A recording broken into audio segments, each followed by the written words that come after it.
Hello, everyone. Myself, Dr. Omkar Sangita Diliprao Sonone, a faculty and mentor at AFMG, and I'm glad and more pleased to welcome on board two of our successful graduates and now turning into doctors, Dr. Sandeep Lamba and Dr. Mohammad Ghaus Khan. So, first of all, I would like you both to introduce yourselves to our audience. Please go ahead one by one. Dr. Sandeep. Good evening, everyone. I am Dr. Sandeep Lamba from Palm State Medical University, and I studied in AFMG for the past 6 months, and it felt me like just family. All of the faculties, all of the supporting staff, they helped me, and I cleared my FMG exam in the first attempt only with good marks, 186 in the first attempt. Great. Thank you so much, Dr. Ghaus. Hey everybody, myself Mohammad Ghaus Khan, and I would like to thanks all the AFMG team because they supported me in every possible way, especially Dr. Omkar says like to be honest, it's my dream to give interview to Dr. Omkar, and and also he motivated us in every possible way, and special thanks to Dr. Vikas and Dr. Mahesh and all of the FMG faculties. Although there are all other students, all other factors that supported me throughout my journey for the past 6 months. So yeah, I would like to thanks everybody. Great. So, first question before beginning anything, why medicine? Why this profession? इतना क्या अच्छा लग गया था इसमें? Dr. Goss. So actually, the thing is, since childhood, my mother wants me to be a doctor because she's also a gynecologist, and she's like, I'm the only single child of my family. So she, in the beginning, I was not so interested in kind of that thing because like in the starting, people think that medicine is like kind of branch which comes with very difficulties, with lots of hectics, hard works, and everything. Like there are many factors which people will consider a bad factors in like normal people. But the thing is, when I started to grow up, I saw my mother that she is like she always do hard work and everything. But then after some time, I started feeling interesting. When she invites me in the operation theater to just look for a cesarean section or any kind of thing. So तब तब अच्छा लगने लगा ऐसा लगा कि हाँ something is it's interesting kind of thing. So yeah, that is the only main factor. Great. Dr. Sandeep, what was your definitely inspiration behind choosing this profession? Obviously, my father was my first inspiration. Actually, it was like a roller coaster for me. When I was in the 10th, I was choosing the commerce section and I was going for a CA. But then he decided for me, or we can say he chose this line for me. He said, no, you can go there, you can do this. He was always my supporting. He was always supporting me, and he was the main reason behind the success I am standing today, where I am standing today. He was the person who is always there for me in all my ups and downs. Also, when I was coming to the Gautam Nagar, he was the one who said, देखा जाएगा जो होगा, but give your 100%. मैं हूँ, देखा जाएगा. Great. I feel the support from your families and your parents is the utmost important which you need throughout your preparations, and that's what is required, at least in this profession. So, my next question to you would be regarding your preparation. First, please clarify one thing. Did you study properly during your UG days, or what was your plan, or what was like your habit of studying during your UG days? And then, after coming back to India, after graduating, like what was your plan? And definitely, why did you choose offline over online? That's an important question I need to ask. Dr. Sandeep? I studied in the earlier days of my UG because कह सकते हैं कि थोड़ा सा मतलब गए थे, नया नया था कि लग रहा था हम मेडिसिन चूज कर लिया, पढ़ेंगे पढ़ेंगे, तो शुरू में थोड़ा बहुत पढ़ा था.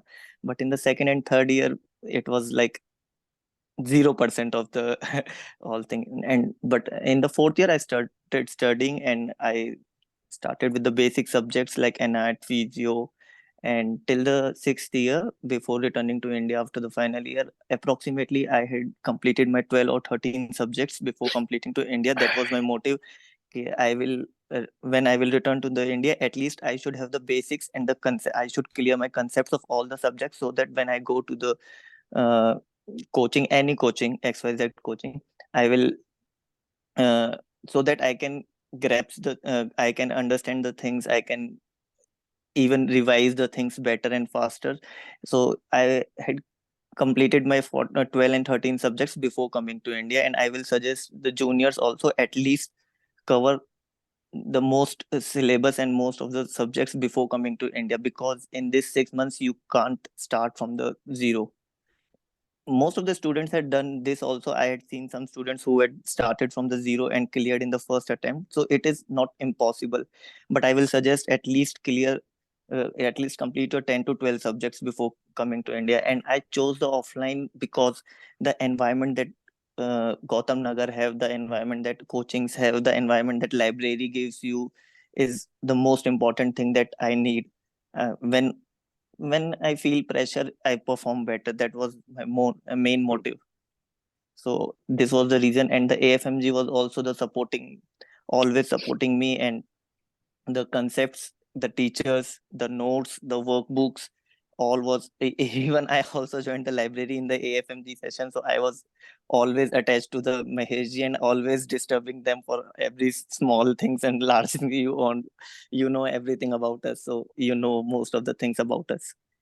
I chose the offline because I know I personally perform better when I feel pressure, and there was good environment for this. Gautam Nagar was best. AFMG was best.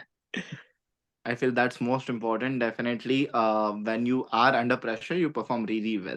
Dr. Goss, like, what was your plan when you came back to India, and what did you do during your UG days, and what was your planning or strategy after coming to India?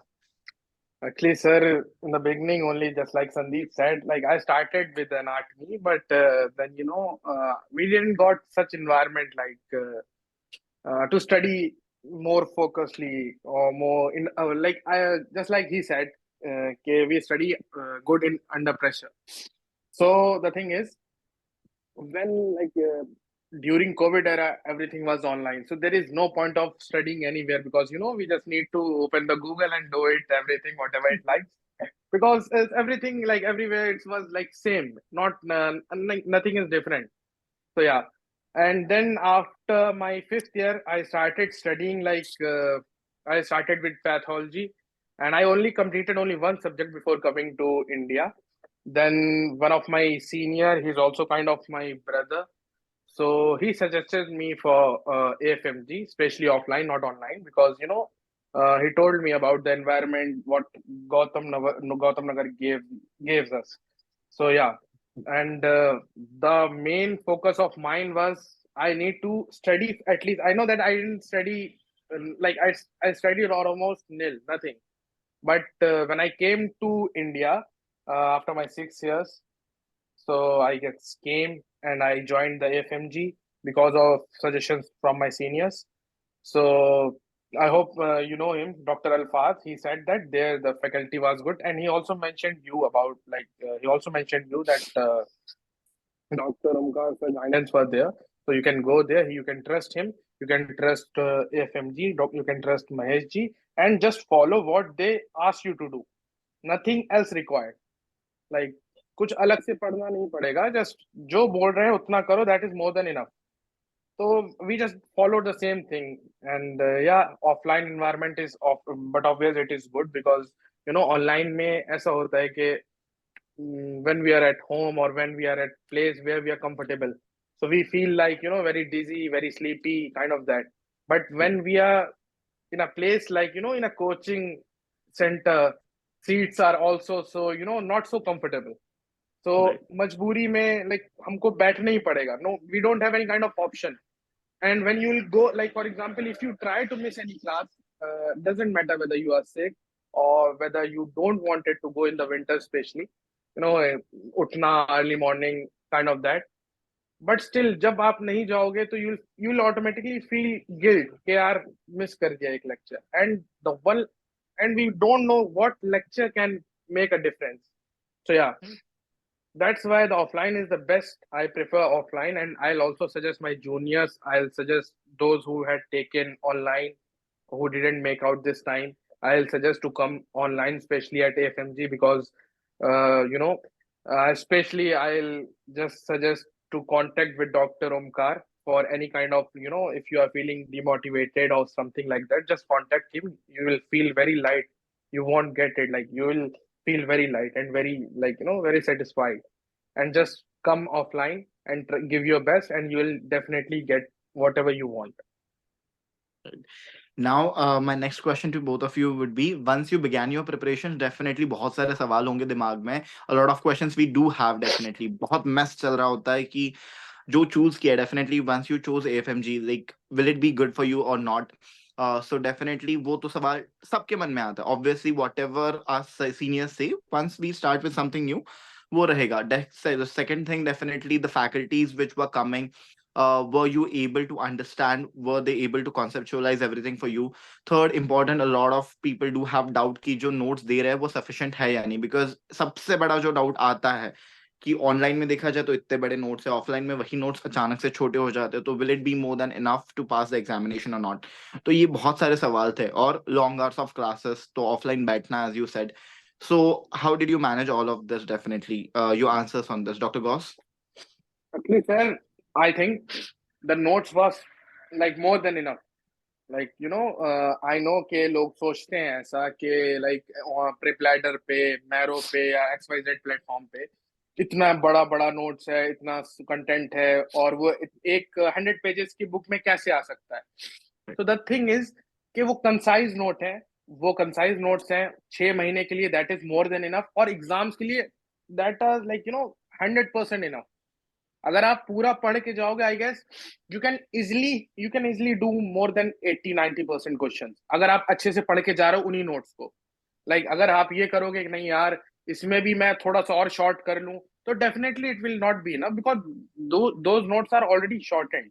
And that are like वो ऐसे notes थे, because जब हम questions कर रहे थे तो like एक दो क्वेश्चन तो सर हमको पता होता है कि ये आउट ऑफ द बुक आना ही आना है. लाइक वो आपने चाहे बुक से पढ़ा हो चाहे किसी भी प्लेटफॉर्म से पढ़ा हो, तो वो मान के चलते हैं कि वो out of the world question है, वो अपने से नहीं होना है. बट जो नॉर्मली क्वेश्चंस होते हैं, जो बन सकते हैं, जो पॉसिबिलिटीज होती है क्वेश्चंस की, वो नोट्स में से ऑलमोस्ट कवर अप थे. खासतौर से आपके नोट्स थे, ईएनटी के नोट्स थे, सर्जरी के नोट्स थे, बायोकेम के थे, और फिजियो के थे, एनाटॉमी, कोई भी सब्जेक्ट हो, मतलब जितने भी थे वो नोट्स में से ही थे. अपार्ट फ्रॉम दैट कहीं से नहीं थे, क्योंकि ऐसा नहीं है सी अगर हम गलती कर रहे हैं दैट डजंट मीन कि वो नोट्स की गलती है. हो सकता है हमसे कहीं ना कहीं मिस आउट हुआ, क्योंकि नो बडी इज परफेक्ट, और कोई ऐसा नहीं होता है कि एक बार पढ़ लिया तो पूरी किताब याद हो जाएगी. It's not possible. और 6 महीने में आप इतना सब कुछ कर लो, that is also more than enough. Even वही खुद में एक अचीवमेंट होती है कि आपने 6 महीने में 19 सब्जेक्ट्स कवर अप कर लिए. डजेंट मैटर वो कंसाइज नोट से किए हो, ठीक है, अच्छी बात है अगर आपके पास टाइम है. For example, if you are studying from the first year किसी ऐसे प्लेटफॉर्म से जहां पर पूरा वास्ट है, तो समझ में आता है कि आप पूरा कंटेंट ले सकते हो, कवर अप कर सकते हो. बट 6 महीने के लिए जो हम लोग को नोट्स मिले थे उसमें ऑलमोस्ट 90% सिलेबस कंप्लीट था. और खास तौर से मतलब जो हम लोग ने एग्जाम्स दिया अभी रिसेंटली, जैन 20 जैन का, तो उसमें रेयरली 2-4 ही क्वेश्चंस ऐसे थे जो आउट ऑफ नोट्स थे. तो नोट्स के पे तो सवाल उठता ही नहीं है, किसी का भी नहीं उठता है.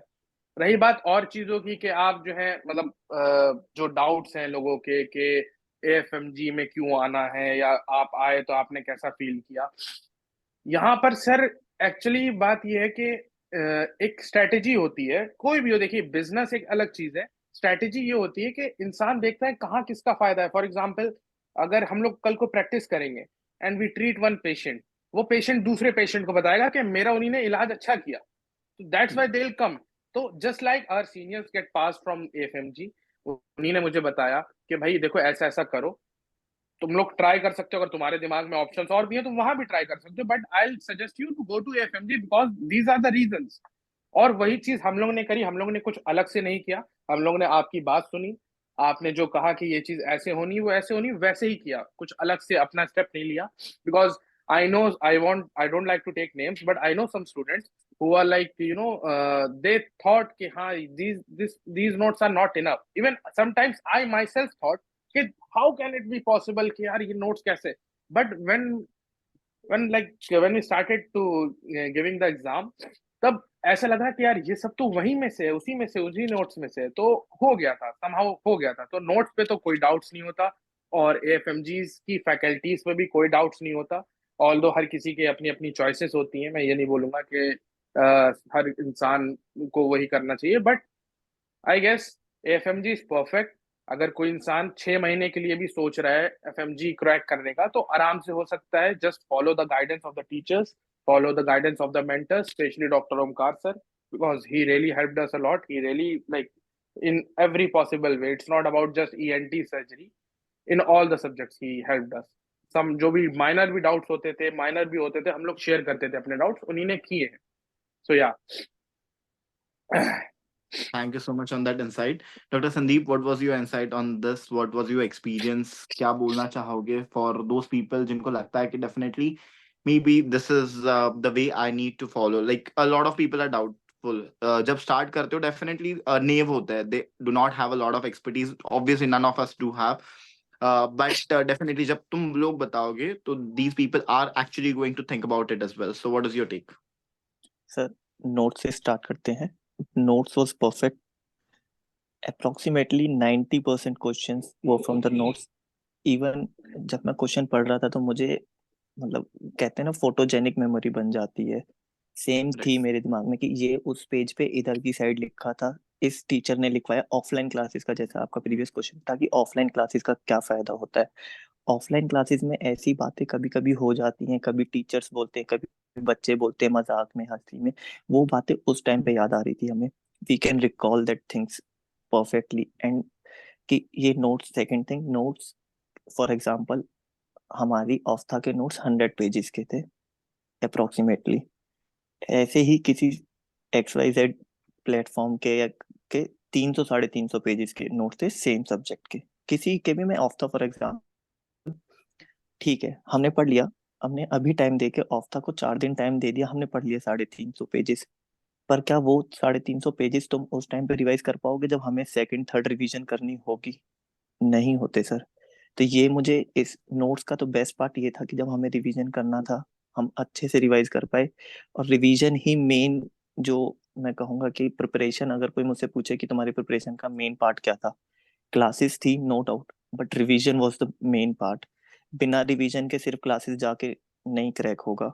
ये सारे टीचर्स ने बोला, हमने खुद ने नोटिस किया, जिन बच्चों ने क्लासेस की थी लेकिन रिवीजन नहीं की, वो कहीं ना कहीं फंसे हैं या बॉर्डर लाइन पे क्रॉस हुए हैं।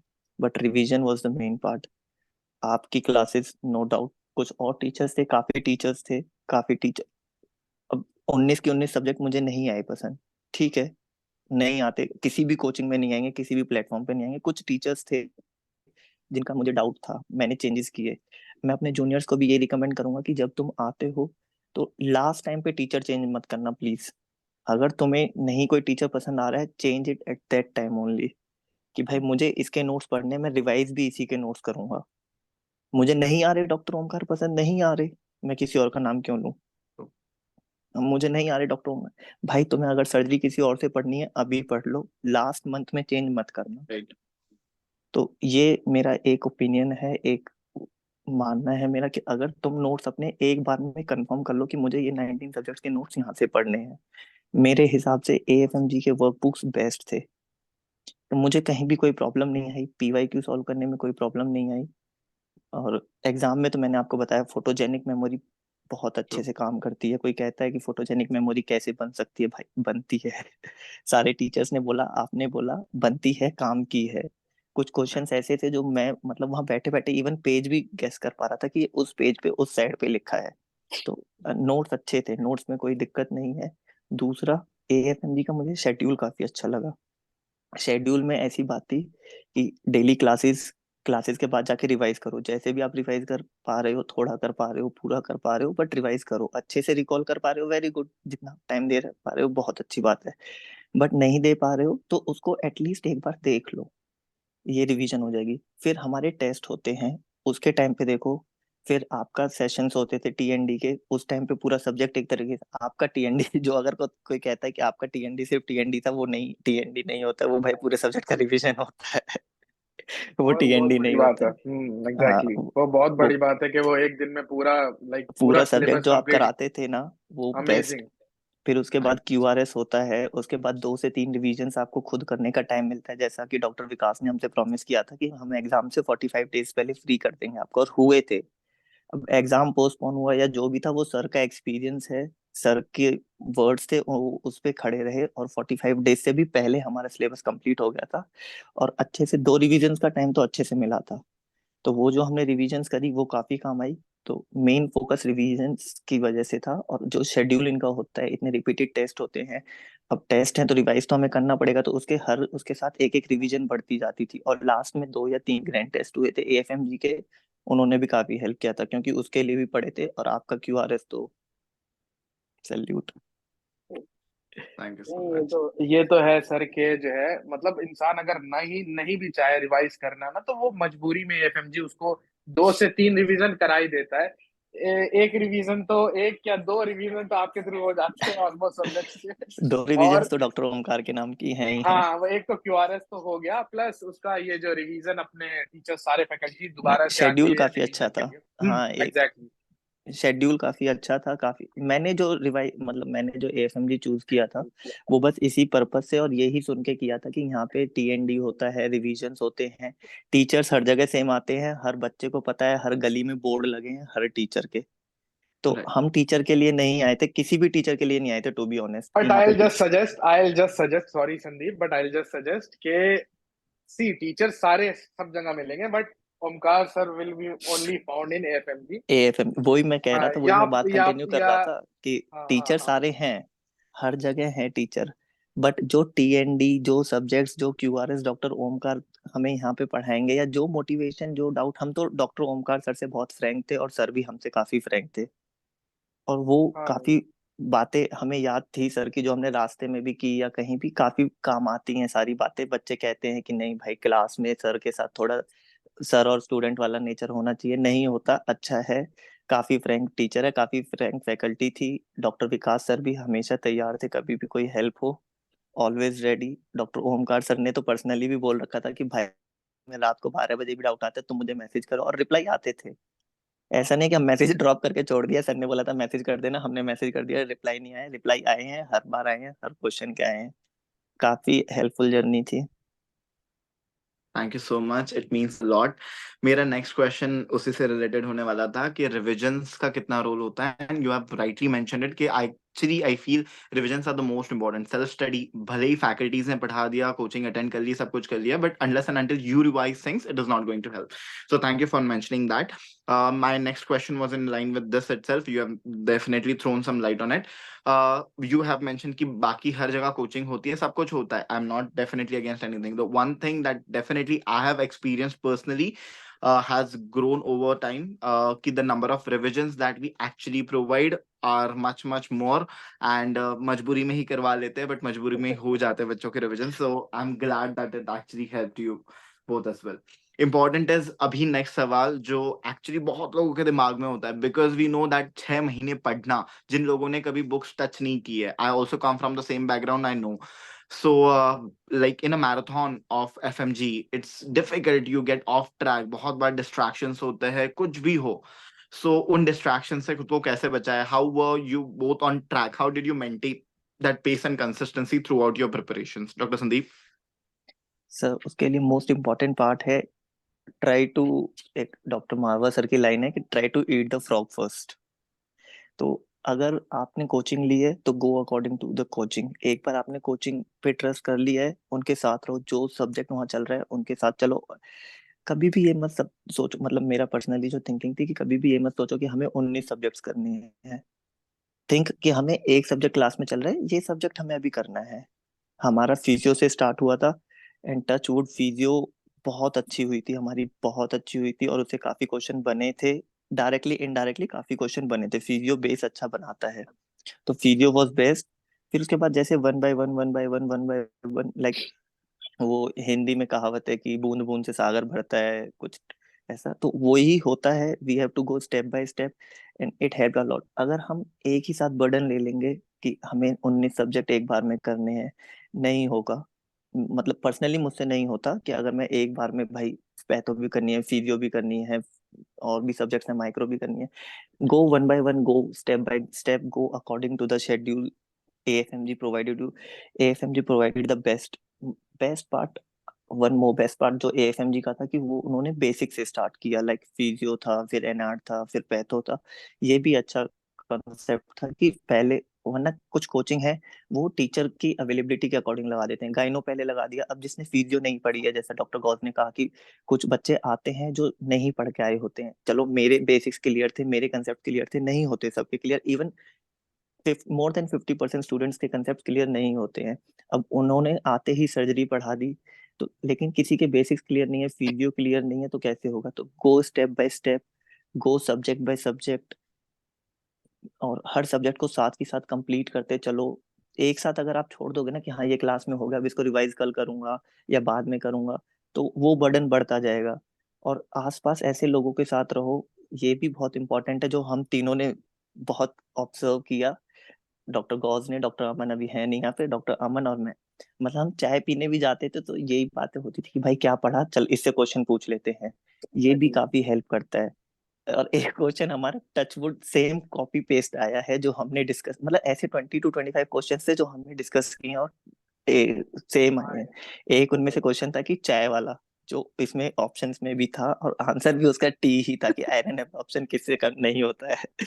हमारा एक दोस्त था, हम नागौरी पे चाय पीने, ये किस्सा थोड़ा छेड़ देते हैं। हम नागौरी पे चाय पीने जाते थे, तो उस भाई ने उस दिन चाय नहीं पी। हमने कहा क्यों नहीं पी रहा भाई? कहता है यार इसे आयरन एब्जॉर्प्शन नहीं होता है।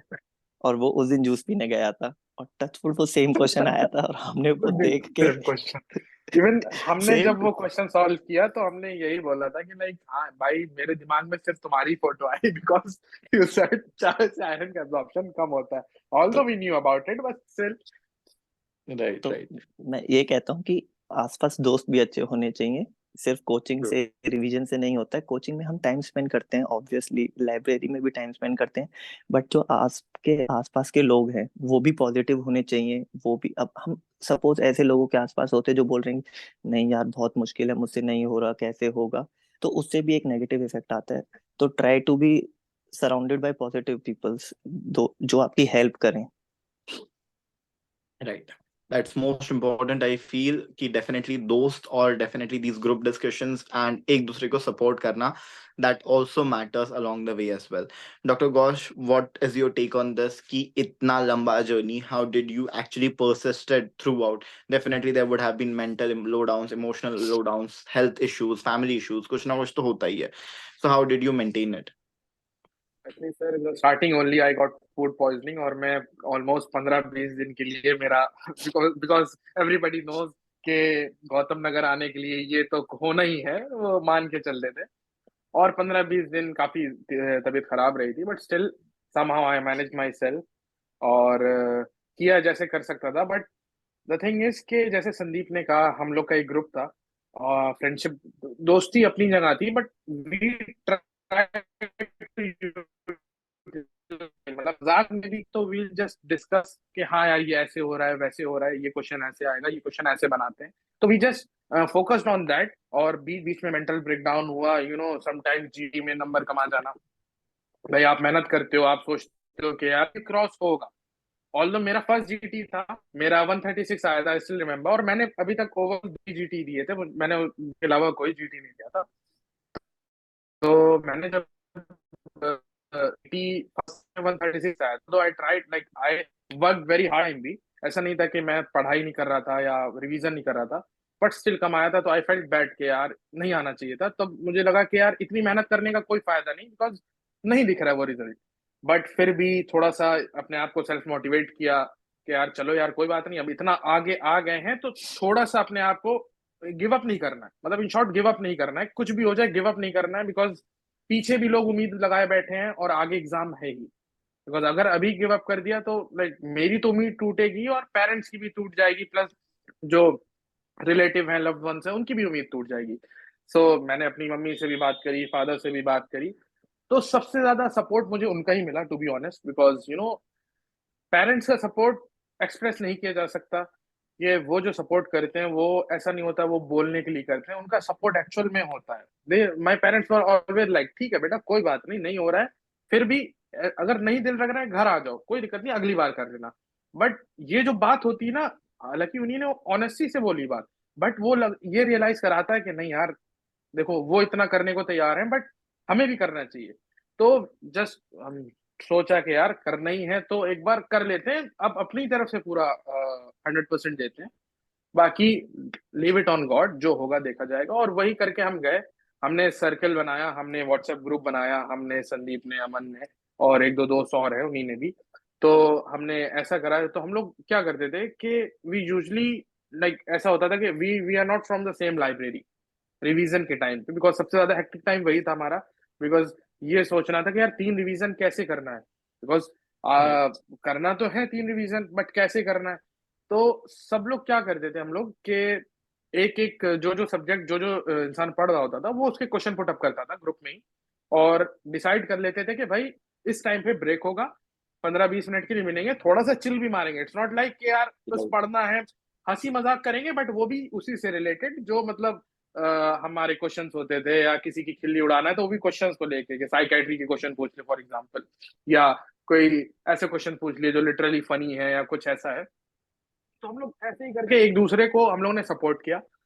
और जब हम लोग एग्जाम दे रहे थे तो ऑलमोस्ट हमने जो जैसे संदीप ने मेंशन किया कि ऑलमोस्ट 20 to 25 क्वेश्चंस ऐसे आए थे जो हम लोग ने खुद से बनाए थे और खुद डिस्कस किए थे कि हाँ यार ऐसे हो, ऐसे करो, ऐसे करो। बट हम लोग ने कभी ये नहीं किया कि हम लोग ने ऐसा, मतलब बुरा तो कभी कभी लगता था जीटी देने के बाद या एग्जाम देने के बाद या कोई कस्टमाइज टेस्ट देने के बाद कि यार नंबर तो आ नहीं रहे, अब क्या करें।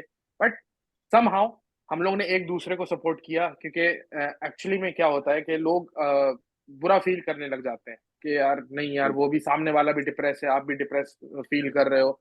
बट हम लोग ने जब ग्रुप बनाया था तो ये सोच लिया था कि यार अब इसके अलावा कुछ नहीं करना, बस पढ़ाई भी करनी है, चिल भी करनी है, बाकी छोड़ देना ऊपर वाले पे, जो होगा देखा जाएगा। ये सोच के हम लोग ने आखिरी के 2 महीने काटे, और बहुत प्रेशर में थे। ऐसा नहीं था कि प्रेशर बिल्कुल नहीं था, I will not say that, but आपको अपने आप को देखना पड़ेगा, अपने पेरेंट्स को देखना पड़ेगा, उनकी सुनना पड़ेगी, मेंटर्स की सुनना पड़ेगी, फैकल्टीज की सुनना पड़ेगी। अगर आप एएफएमजी ज्वाइन कर रहे हो तो एएफएमजी की सुनना पड़ेगी, आप इजिली निकल जाओगे।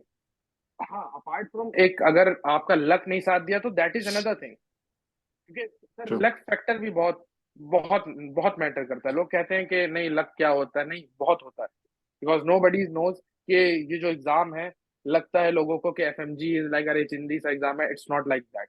To be honest it's not like that, क्योंकि आपको नहीं पता होता है कौन सा क्वेश्चन कब आ जाए, और पेपर का लेवल तो कोई भी बता ही नहीं सकता। क्योंकि once doctor Omkar sir said कि आपके कोई रिश्तेदार नहीं बैठे हैं वहां पे, तो ये समझें कि लाइक वहां जो भी लोग बैठे हैं वो ऐसे क्वेश्चन बनाएंगे ही कि आपको लगेगा यार ये कौन सा ही क्वेश्चन है। और कभी कभी ऐसा भी नहीं है कि सारे क्वेश्चन एक जैसे होंगे, कुछ आसान होंगे, कुछ टफ होंगे, कुछ मॉडरेट होंगे। बट ये है कि अगर आप लगे रहोगे, कंसिस्टेंसी मेंटेन करे रहोगे, कोई बात नहीं, आपका मेंटल ब्रेकडाउन होता है, कभी कभी होता है, नो डाउट होता है, तो आप उस दिन का रेस्ट लो, थोड़ा सा घर पे बात करो, थोड़ा सा फ्रेंड से बात करो, थोड़ा सा अपने माइंड को लाइट फील कराओ, उसके बाद फिर आप नेक्स्ट डे लग जाओ। बट गैप नहीं देना है ये सोच के कि यार नहीं आज दिल नहीं हो रहा, 2-3 दिन का गैप लेते हैं, घर घूम के आते हैं, ये नहीं करना। अगर आप ये करोगे तो आपकी जो चेन चल रही है वो टूट जाएगी, सबसे बड़ी बात। दूसरी बात कि जो कंसिस्टेंसी है वो बहुत मैटर करती है। मतलब आप ये समझ लो कि आपको रिवीजन तो करना ही करना है, एक रिवीजन करा, दूसरा रिवीजन करा, अगर आपने यही सोचा कि नहीं यार अब इसका तो ये तो हो गया, ये सब्जेक्ट कर लिया, और जहां आपने ये सोचा, आपकी सबसे बड़ी गलती यही है, बिकॉज वो चीज दिमाग से निकलते देर नहीं लगती है, ये मेरा पर्सनल एक्सपीरियंस है। चाहे वो आप सब्जेक्ट कितना भी अच्छे से पढ़ा हो आपने, आप अगर रिवीजन नहीं करोगे वो जाएगा दिमाग। तो बस यही कहना चाहूंगा, आराम से पढ़ो, 6 महीना कंसिस्टेंसी मेंटेन करो। अगर डिप्रेस फील हो रहे हो, मेंटल ब्रेकडाउन है या कुछ भी है, तो try to contact your parents पहले। अगर पेरेंट्स से भी बात करके नहीं अच्छा लग रहा तो फ्रेंड से करो, फैकल्टीज से करो। तो ये सब चीजें बहुत हेल्प करते हैं, लाइक बहुत हेल्प करती है। Right. That's most important. Sorry sir, best एक और चीज जो एएफएमजी की मैं यहाँ पे नोटिस करता हूँ कि कितने ब्रेकडाउन्स हो सकते हैं लोगों को, हेल्थ इश्यूज हो सकते हैं, मल्टीपल टाइम्स एएफएमजी क्लासेस लगवाता है, मल्टीपल बैचेस होते हैं, और चांसेस देते हैं कि ठीक है आपने एक क्लास छोड़ दी है किसी भी इशू हाँ, से, दूसरी क्लास अटेंड कर लो, दूसरे बैच में क्लास चल रही है, अच्छा वो भी छोड़ दिया, ठीक है ऑनलाइन लेक्चर्स है हमारे वो सुन लो। हेल्थ इश्यूज अगर आपको होते हैं, एएफएमजी के पास सॉल्यूशन है। मेंटल ब्रेकडाउन अगर होता है, एएफएमजी के पास सॉल्यूशन है। गो टू डॉक्टर ओमकार, उनकी स्टोरी सुनो, उनकी पर्सनल स्टोरी सुनो। आज भी मुझे याद है, हमारी सर्जरी की क्लास खत्म हुई थी, डॉक्टर ओमकार ने अपनी पर्सनल स्टोरी सुनाई थी कि उन्होंने कैसे एएफएमजी फर्स्ट अटेम्प्ट में क्लियर किया था, कितनी सारी प्रॉब्लम्स के बाद। मैं स्टोरी नहीं सुनाऊंगा, वो आपकी स्टोरी है, आपके मुंह से ज्यादा अच्छी लगती है, आप सुनाओगे कभी। अब जो भी बच्चे आपके बैच के होंगे तो ज्यादा मोटिवेट होंगे। वो हम भी हुए थे उस टाइम पे, काफी हुए थे। तो ये दूसरा सॉल्यूशन मेंटल ब्रेकडाउन का। हेल्थ इश्यूज का बता दिया, मेंटल का बता दिया, बची पर्सनल इश्यूज। कोई भी पर्सनल इश्यूज होते हैं, मिस्टर महेश बैठे होते हैं ऑफिस में, कभी भी जाओ, सर खाओ उनका, कुछ भी करो, पर सॉल्यूशन निकलेगा। हमारे निकले हैं, चाहे वो वर्कबुक हो, चाहे वो क्यूआरएस हो, चाहे वो लास्ट डे बस का इशू हो, उन्होंने किया है। पैरासिटामॉल तो ऐसा नहीं ऑलवेज हमने परेशान अवेलेबल। नहीं किया है। हाँ, ऐसा नहीं हमने परेशान नहीं किया है, डॉक्टर ओमकार सर को पता है। डॉक्टर ओमकार सर ने आते ही मेंशन किया है कि ये तो वो बच्चे आ गए हैं जिन्होंने एएफएमजी को तो नहीं छोड़ा। हमने परेशान किया है और हमें सॉल्यूशन मिला है। हम कहते हैं हमें सॉल्यूशन मिला है, और हर चीज का सॉल्यूशन मिलता है, मैंने प्रूफ किया है। Health issues multiple classes, mental breakdown doctor Omkar sir, personal issues mister Mahesh. तो एग्जैक्टली। ऐसा कोई इशू नहीं है, ऐसी कोई प्रॉब्लम नहीं है जो एएफएमजी सॉल्व ना कर सके। Thank you so much for that appreciation. It means a lot. And yes, we are there and we'll always be there, whoever comes our way. So उसमें तो कोई शक की बात है ही नहीं. Important is my next question in line to this again, तुम्हारे preparations के बारे में कि तुमने मेंशन किया डेफिनेटली ग्रैंड टेस्ट वगैरह. तो मेरा पहला ये क्वेश्चन होगा कि बहुत लोग मैंने देखा है जो बस थियरी थियरी थियरी थियरी पढ़ते रहते हैं. They do not solve enough amount of MCQs और ना ग्रैंड टेस्ट देते हैं. तो व्हाट इज योर टेक कि MCQs ग्रैंड टेस्ट ये कितना जरूरी है और क्यों जरूरी है, doctor Sandeep? Sir grand test से स्टार्ट करते हैं। ग्रैंड टेस्ट जरूरी है दो चीजों के लिए जो मुझे पर्सनली लगा। एक तो आपका टाइम मैनेजमेंट, कि आपको पता चलेगा आप कितने क्वेश्चंस कितनी देर में कर पा रहे हो। दूसरा कि आपको ये पता चलेगा कि आपका दिमाग तो नहीं थक जा रहा है, क्योंकि 300 क्वेश्चंस करने बहुत, सॉरी, 300 क्वेश्चंस करने बहुत बड़ी बात होती है। हमें लगता ही है कि बस आंसर मार्क करो, नेक्स्ट क्वेश्चन पे चलो। बहुत डिफिकल्ट होता है। एक मोमेंट के बाद ऐसा आता है कि अगर सिर्फ, कहते हैं क्वेश्चन लेंदी होते हैं, लेकिन अगर एक टाइम के बाद ऐसी मोमेंट आ जाते हैं कि 2 लाइनों का क्वेश्चन भी अगर हम शुरू से पढ़ना चालू करें और लास्ट तक आते हैं तो हम भूल जाते हैं कि क्वेश्चन क्या था। 250 क्वेश्चंस के बाद ऐसा होने लगता है। तो अगर आप जीटीज नहीं दोगे, आप क्वेश्चन सॉल्व नहीं करोगे, तो आपके साथ ये बहुत जल्दी होने लगेगा। और यही एक रीजन है जो मुझे लगता है कि बच्चे बॉर्डर लाइन पे रह जाते हैं, क्योंकि 250 के बाद ऐसा स्टेट आ जाता है। तो लास्ट के जो 50 क्वेश्चन है ना, वो बच्चे बहुत प्रेशर में, बहुत थके हुए दिमाग के साथ अटेम्प्ट करते हैं, और उसकी वजह से ऐसा होता है। तो जीटीज देने चाहिए। मेरे हिसाब से 3 या 4 जीटीज बहुत हैं, क्योंकि जिस दिन आप जीटी दे, एक तो जीटी हम शुरू में नहीं दे सकते हैं, ये हमें डॉक्टर विकास ने काफी अच्छे से गाइड किया था। डॉक्टर विकास ने हमसे कहा था कि तुम शुरू में जीटी मत दो। काफी इंस्टीट्यूट वाले थे जो शुरू से प्रेशर करें, जीटीज दो, जीटीज दो। भाई जब तुम्हें आता ही नहीं है, जब तुमने कुछ रिवाइज ही नहीं किया है, जीटी देके क्यों अपना मोरल डाउन करना है? क्योंकि जीटी के मार्क्स आपके दिमाग में बैठ जाते हैं। डॉक्टर गौज ने ये बताया कि उनके मार्क्स कम थे और उनको वो काफी मेंटल ब्रेकडाउन दिया। तो बेटर है ना, जब आपकी तैयारी है तब तब आप जीटी दो। तो जीटी हम लास्ट के 2 महीने में दे सकते हैं। उस टाइम पे हमें रिविजन्स भी करनी होती हैं। तो पर्सनली मेरा ऐसा मानना है कि 3 से 4 जीटीज आर इनफ।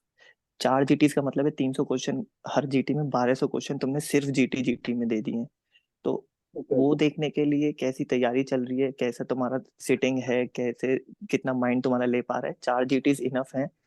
ऑब्वियसली जीटी के मार्क्स एग्जाम में मैटर नहीं करते हैं, तो उसका इतना प्रेशर भी लेने की जरूरत नहीं है कि यार कम आए हैं, क्या होगा, क्या करेंगे। जीटीज के मार्क्स मैटर नहीं करते हैं। और डॉक्टर ओमकार सर ने और काफी फैकल्टीज ने बोला था कि कोई भी नहीं बता सकता है कि एग्जाम में कैसे क्वेश्चंस आएंगे, कौन से सब्जेक्ट से कितने क्वेश्चन आएंगे, कोई नहीं बता सकता है। तो बेटर है सब पढ़ो, सबके क्वेश्चन सॉल्व करो। और जीटीज का तो यही मैं कहना चाहूंगा कि देने चाहिए, कम से कम 3 से 4 देने चाहिए। उससे आपकी काफी चीजें, क्वेश्चंस आए नहीं आए जीटी से, बट आपको एटलीस्ट ये तो पता होगा कि हाँ आप 150 क्वेश्चन 2 बार में दे पा रहे हो, आप हो इस चीज के कैपेबल। जीटी से हमें यही फायदा हुआ था। मेरा टाइम इंप्रूवमेंट बहुत अच्छा हो गया था, टाइम मैनेजमेंट बहुत अच्छा हो गया था। मैंने दोनों पेपर्स लगभग 45 मिनट्स पहले कर लिए थे, 45 मिनट्स पहले। उससे हमें वो चेक करने के कि हमने कोई क्वेश्चन ऐसा तो नहीं है सिली मिस्टेक की वजह से जो गलत कर दी है। और एक चीज वैसे तो खैर एएफएमजी में भी काफी बार रिपीट की जाएगी, हर टीचर रिपीट करेगा, जो आंसर आपने मार्क कर दिया है उसको चेंज मत करना अनटिल एंड अनलेस आप 100% श्योर हो कि हाँ मेरा ये क्वेश्चन गलत है और इसका 100% आंसर ये सही है। ये बहुत बार मिस्टेक होती है, ये जीटीज में ये चीज पता चल जाएगी बच्चों को, जीटी इसलिए भी इम्पोर्टेंट है, जीटी में ये चीज आप देख सकते हो। तो जीटी इसलिए देने चाहिए और क्वेश्चंस करने चाहिए। क्वेश्चन से आपको खुद के टॉपिक की नॉलेज होगी कि मैंने जो टॉपिक अभी रिवाइज किया है वो टॉपिक कितना अच्छा हो गया है, उस टॉपिक उस टॉपिक का कितना इम्पोर्टेंट है, उस टॉपिक से कैसे क्वेश्चंस उठ के आएंगे, इस टॉपिक के इम्पोर्टेंट टॉपिक मतलब टॉपिक हमने पढ़ लिया, चैप्टर यूनिट पढ़ ली, तब उस यूनिट से हमें ये भी तो पता क्वेश्चन बनते कैसे हैं। तो Right. इसलिए क्वेश्चन जरूरी होते हैं, जीटी ने मेरे हिसाब से इसलिए जरूरी है। That's true. Thank you for that insight, Dr. Sandeep. Dr. Gauze, what is your take on MCQ solving daily and about the GTs as well? And please throw some light on test and discussions also. Like, how did you utilize them for yourself? Like, there is an individual approach of everyone. So please go ahead. Sir actually मैंने जो है मैं question solving में बहुत भरोसा रखता हूँ और हमेशा से रखता था, because everybody knows in my group कि मैंने आई गेस सबसे ज्यादा क्वेश्चन सॉल्व किए हैं, टू बी ऑनेस्ट। बिकॉज मेरे को फ्री टाइम लगता था कैसे जैसे लोग अपना जो होता ना कि बाहर जा रहे हैं कहीं पर, टाइम वेस्ट, जहां पर टाइम वेस्ट हो रहा है, जहां पर लोग स्नैप यूज कर रहे हैं, यूज कर रहे हैं, फेसबुक यूज कर रहे हैं, मैंने वो सब डिलीट कर दिया था। और मैंने अपने फोन को बिल्कुल लाइक कुछ भी नहीं था फोन में, तो बस एक सॉल्विंग प्लेटफॉर्म था, तो मैं वही खोलता था। आता था नहीं आता डजेंट मैटर, मैं कुछ सॉल्व करता था, उसका रीजन पढ़ता था, अगर गलत हुआ तो रीजन पढ़ रहा हूँ, आ रहा है तो उसमें कॉन्फिडेंस गेन हो जा रहा है। तो ऐसे ही करके मैंने more than like 35,000 question solve किए थे पूरे 6 महीने में। और जीटीज मैं ज्यादा जीटी नहीं दे पाया, मैंने 2 जीटी दिए थे, पहला वाला प्रेप का दिया था, तो वो थोड़ा सा मेंटल ब्रेकडाउन हुआ था उसमें मेरा। बट फिर मैंने अपने आप को उसमें गिव अप नहीं किया, मैंने मतलब उसका रिवीजन किया, जो भी गलतियां हुई थी उसको पढ़ा, ठीक करा, सेकंड जीटी दिया तो उसमें अच्छा स्कोर आया था, तो थोड़ा सा उससे कॉन्फिडेंस बूस्ट हुआ। बट समाउ मुझे लगा कि ये स्यूडो कॉन्फिडेंस हो सकता है, तो मैंने उस पर बिलीफ नहीं रखा। मैं फिर भी ऐसा नहीं था कि मैंने उस टाइम रिवीजन करना छोड़ दिया हो या कुछ कर दिया। इवन मैं आई स्टार्टेड कि हाँ यार let's do it more, questions मैंने और ज्यादा कर दिए थे, बिकॉज आई स्टिल रिमेम्बर एक दिन पहले एग्जाम के एक दिन पहले मेरे से पढ़ाई बिल्कुल नहीं हो रही थी, तो मैंने सोचा यार लेट्स नॉट वेस्ट टाइम, चलो सो जाते। सोने लेटा तो एंजाइटी के मारे नींद नहीं आ रही थी, तो मैंने फिर लास्ट डे पे माइक्रो के क्वेश्चन किए थे आधे घंटे में, और मैंने मतलब मेरी क्वेश्चन सॉल्विंग स्पीड अच्छी थी, तो मेरा एवरेज 20 से 30 सेकंड का रहता था पर क्वेश्चन। तो मैंने आधा घंटे में ऑलमोस्ट 150 क्वेश्चन किए माइक्रो के, और थोड़ा सा लगा कि हाँ यार अब सर दर्द हो रहा है, चलो लेट्स स्लीप नाउ, तो मैं सोया था। तो मुझे ये भी याद है कि क्वेश्चन सॉल्विंग मस्ट है। अगर आप थ्योरी पढ़ रहे हो, आप कुछ भी पढ़ डालो, अगर आपको यही नहीं पता उसको इस्तेमाल कैसे करना है, Right. सब चीज वेस्ट है। लाइक जो है, तो जैसे काफी फैकल्टीज एग्जांपल देते थे कि तलवार में धार लगा ली बट जंग लड़ना आता नहीं, तो कोई फायदा नहीं उस चीज से। तो हमें उस चीज की भी तैयारी करनी है। आप अच्छी बात है आप थ्योरी पढ़ो, नो डाउट बहुत जरूरी है वो, बट क्वेश्चन सॉल्व करना भी उतना जरूरी है, बिकॉज Right. आपको जब यही नहीं पता चलेगा कि इम्प्लीमेंट कैसे करना है चीजें, क्वेश्चन लैंग्वेज कैसी आनी है, क्या क्वेश्चन आएगा, कहाँ से क्वेश्चन आएगा, कैसा क्वेश्चन आएगा, नो बडी नोज। तो आपको हर बुरे से बुरे के लिए प्रिपेयर करना है। आप ये मान के चलो, आप ये मत सोचो कि जस्ट लाइक टीचर्स ने बोला है कि वन लाइनर्स का जमाना गया, मतलब वन लाइनर्स आपको 10 20 30 मिल जाएंगे, 50 मिल जाएंगे, लेकिन बाकी 250 पूरा कंसेप्चुअल, पूरा क्लिनिकल बेस्ड आता है, True. पूरा एक इंटीग्रेटेड सब्जेक्ट आता है, पूरा इंटीग्रेटेड क्वेश्चन आता है। ऐसा नहीं होता है कि हाँ पूछ लिया कि what is the drug of choice of pyrexia, ऐसा नहीं होता। अब पूरा प्रॉपर आएगा, सिम्टम्स के साथ आएगा, तो आपको उसके अकॉर्डिंग प्रिपेयर करना पड़ेगा, और उसके लिए आपको क्वेश्चन सॉल्व करना पड़ेंगे। थ्योरी से तो आप बस पता लगा सकते हो कि ड्रग ऑफ चॉइस पायरेक्सिया का पैरासिटामोल है, बट आप ये लैंग्वेज कैसे आप पहचानोगे कैसे कि पायरेक्सिया है, उसके लिए आपको क्वेश्चन सॉल्व ही करना पड़ेंगे। और सर टीएनडी वाज लाइक, बोलते हैं ना कि अगर कोई टीएनडी आपका अच्छे से कर पा रहा है ना, तो ऑल्दो लाइक टीएनडी के क्वेश्चन जो आपने बनाए थे वो नेक्स्ट लेवल थे, इवन तो पीजीज वालों के लिए भी वो बहुत हार्ड थे, but the way you make us understand वो चीज बहुत अमेजिंग थी। मुझे आज भी याद है, आपने हमारा पहला टीएनडी लिया था पीएसएम का। तो पीएसएम में जो क्वेश्चंस थे वो बहुत अच्छे क्वेश्चंस थे, इवन हम लोग से भी सॉल्व नहीं हुए थे, बिकॉज रिसेंटली हम लोग का पीएसएम हुआ था, अच्छे से रिवाइज भी नहीं हुआ था, और पीएसएम ऑल दो वास्ट सब्जेक्ट है तो अच्छे से रिवाइज नहीं हुआ था। But the way you make us understand, तो वो मुझे मुझे आज भी याद है कि आपने पीएसएम में एक चीज बताया था, पीएसएम में बताया था, और एक दो और साइकेट्री में भी आपने टीएनडी लिया था। और हाँ, ये दो मेन टीएनडी जो स्टार्टिंग में लिए थे आपने, तो मुझे याद है कि उसका इम्पैक्ट मुझे लास्ट तक रहा था। पीएसएम मेरा, बोलते हैं ना कि पीएसएम आप कितना भी पढ़ लो भूलोगे ही। ये मान के चलो कि पीएसएम एक ऐसी चीज है, मतलब वो एक बेवफा वाली काइंड ऑफ थिंग है। तो आप मान के चलो, आप कितना भी पढ़ लो भूलोगे। तो जो टीएनडी था, आपने उसको थोड़ा सा कंसेप्चुअल बनाने की कोशिश करी थी, बिकॉज उसमें तो रटने का सीन है। लेकिन जो आपने टीएनडी में उसका लिया था, उसको आपने कंसेप्चुअल बनाने की कोशिश करी थी, और वो कंसेप्ट लास्ट तक याद थे कि कौन सी स्टडीज कैसे पहचाननी है, कौन से ग्राफ्स कैसे होते हैं, कौन सी योजनाओं का तो देखिए सर, याद ही करना है, रटना ही है, उसमें कोई ऑप्शन ही नहीं है। But for example secondary attack rate, ये रेट वो रेट, आईएमआर, ये एक्सवाइजेड जितनी भी चीजें थी, ये सब आपने थोड़ा सा कहा कि देखो ऐसी टिप्स एंड ट्रिक्स दी, थोड़ा कंसेप्ट दिए। तो ऐसे करके मुझे याद है टीएनडी ने मुझे, पीएसएम खासतौर से पीएसएम के वाले टीएनडी ने मुझे काफी हद तक सपोर्ट किया कि हाँ यार मुझे वो याद रहा था। और साइकेट्री का भी ऐसे ही था, बिकॉज साइकेट्री बहुत अच्छे से वो कराया था सर ने। बट स्टिल, आपने जब टीएनडी लिया तो आपने काफी सारी चीजें उसी की, मतलब 60-70 क्वेश्चन हो गए, ओनली 60-70 क्वेश्चन थे, बट उसमें मोर देन इनफ, लाइक बोलते हैं ना, प्लेटफॉर्म प्रेप प्रेप वगैरह के बराबर की ही सिलेबस पूरा कवर हो गया था साइकेट्री का almost. I'm glad that it helped definitely, and Baki, you have had a good insight on question solving as well, and I feel it's definitely more important as well. So, last question to you: what would be your final piece of advice to the upcoming FMG aspirants, or to those definitely who are not able to pass this time and they're struggling, they're not able to cope up with that failure? So, please go ahead and give some advice.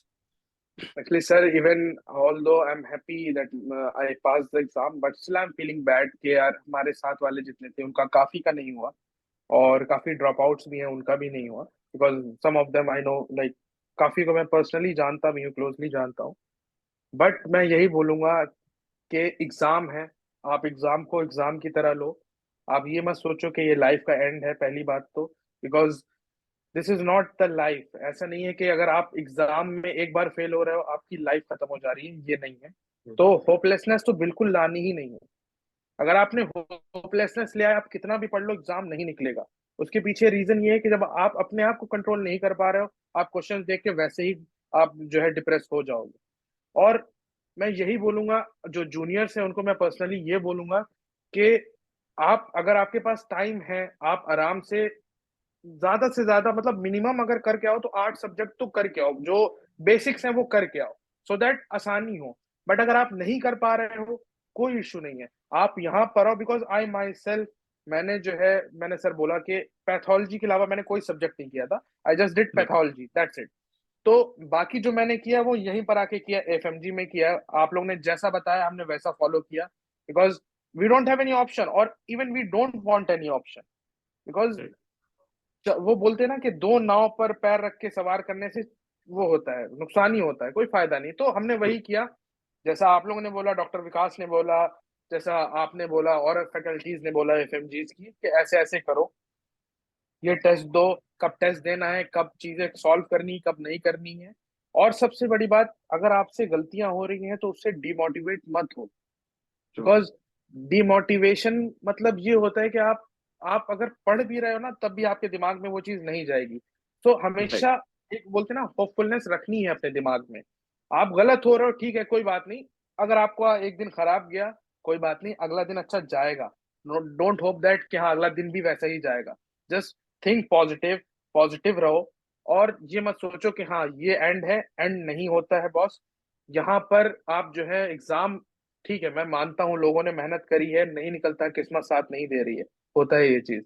But the thing is, आप उस चीज को लेके अपनी life पे dependent वो नहीं रह सकते हो कि भाई हाँ अब एग्जाम नहीं निकला, अब तो कुछ जिंदगी में है नहीं। कोई बात नहीं, नहीं निकला, ट्राई करो, नेवर गिव अप, बिकॉज अगर आपने गिव अप कर दिया, आप सिर्फ अपने एग्जाम पे गिव अप नहीं करोगे, आप अपने पेरेंट्स की होप्स पे गिव अप करोगे, आप उनकी मेहनत पे गिव अप करोगे, उन्हीं ने जो आपके लिए कॉम्प्रोमाइज किया उस पे गिव अप करोगे। It's not only about us, it is about our family, it is about our parents, and it is about our life.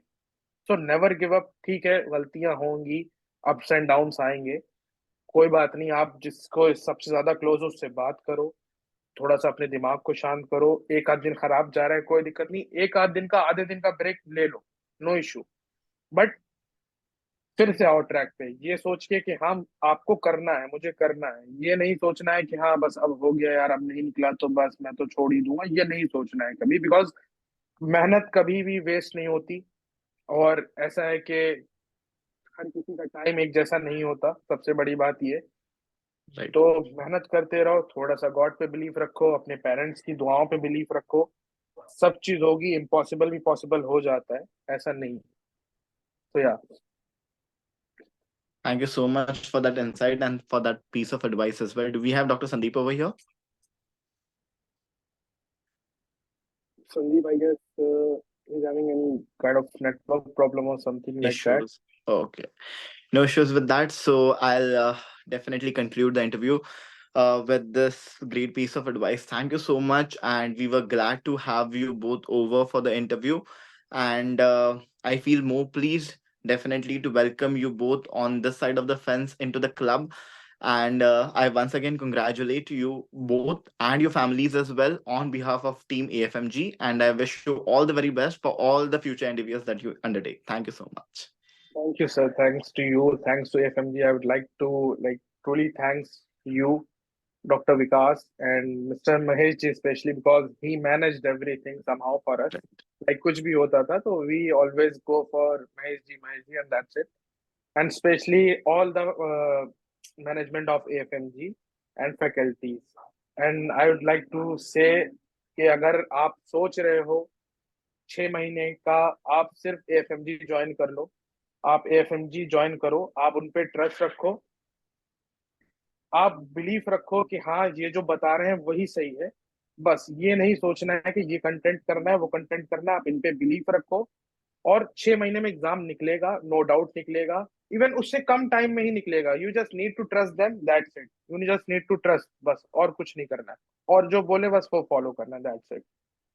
And I'll recommend AFMG for my juniors and those who are my my friends जो इस बार नहीं कर पाए हैं, मैं उनको बोलूंगा कि आप आओ एक बार AFMG जाके देखो, because we had experienced the same thing. So I'll just recommend them कि आप आओ देखो और belief रखो, बस, that's it. Thank you, sir.